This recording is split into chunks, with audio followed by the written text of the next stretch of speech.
কেমনে মারলো আল্লাহ আল্লাহ ওই সোনার ওসিলায় যা তোর গেলে মৃত্যু হয় আল্লাহ এই দুনিয়ার মধ্যে যত সবাই দেখতে পারে এরকম এত লোকজন যত দেখতে পারে তার মৃত্যু আল্লাহ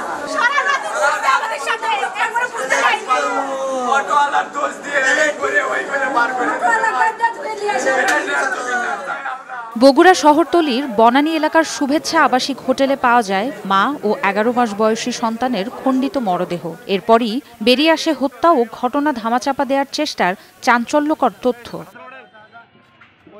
প্রায় ৩ বছর আগে আজিজুল হকের সঙ্গে বিয়ে হয় আশা মনির। আজিজুল সেনা সদস্য হিসেবে চট্টগ্রামে চাকরি করেন। তাদের ১১ মাস বয়সী এক ছেলে সন্তান রয়েছে। সন্তান হওয়ার পর থেকে আশা শ্বশুরবাড়ি থাকতেন। গত ২ দিন আগে আশা তার বাবার বাড়ি নারুলিতে আসেন। এর মধ্যে ২ মাসের ছুটিতে বাড়ি আসেন আজিজুল।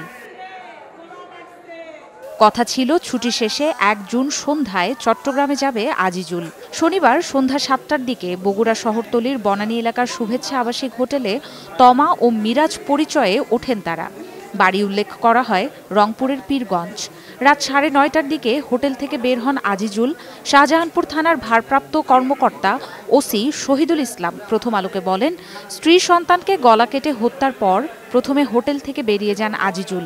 এরপর সন্তানের মাথা করতোয়া নদীতে ফেলে দেন। সেটি উদ্ধারে কাজ করছে ডুবুরি দল। পরে বউ ও ছেলেকে হারিয়ে গেছে বলে শ্বশুরকে সঙ্গে নিয়ে বগুড়া শহরের বিভিন্ন এলাকায় খোঁজাখুঁজি করেন। হোটেলের ম্যানেজার রবিউল ইসলাম জানান, সকালে হোটেলে এসে আজিজুল জানায় তিনি রুম ছেড়ে দিবেন। এ সময় ম্যানেজারের চাপাচাপিতে এক পর্যায়ে হত্যার কথা স্বীকার করেন আজিজুল। হোটেল কর্তৃপক্ষ পুলিশকে জানানোর পর থেকে আজিজুল হেফাজতে রয়েছেন। আশা মনির বাবা আসাদুল ইসলাম এবং পরিবারের সদস্যদের দাবি, যৌতুকের জন্যই এই খুন। জামাই কলম বাবা তুমি চলো সাথে যাই, আমরা থানায় যাই একটা জিডি করব। থানায় নিয়েও আসলাম। থানায় এসে আবার বলতে গিয়ে ওই ছবি চাইলেন যে মেয়ের একটা ছবি হলে ভালো হবে। তো জামাইয়ের সাথে করে নিয়ে সপ্তাহপতি মার্কেটে আসে, এখান থেকে থানার কথা বলে কথার মধ্যে কেমন যেন উল্টাপাল্টা।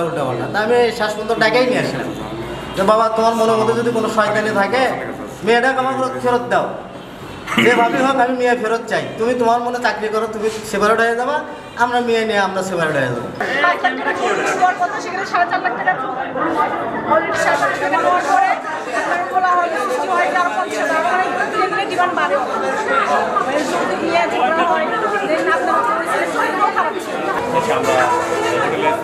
আমরা একটা কক্ষে তার স্ত্রী এবং ছোটো বাচ্চার গলাটা মূলত আমরা দেখতে পাই।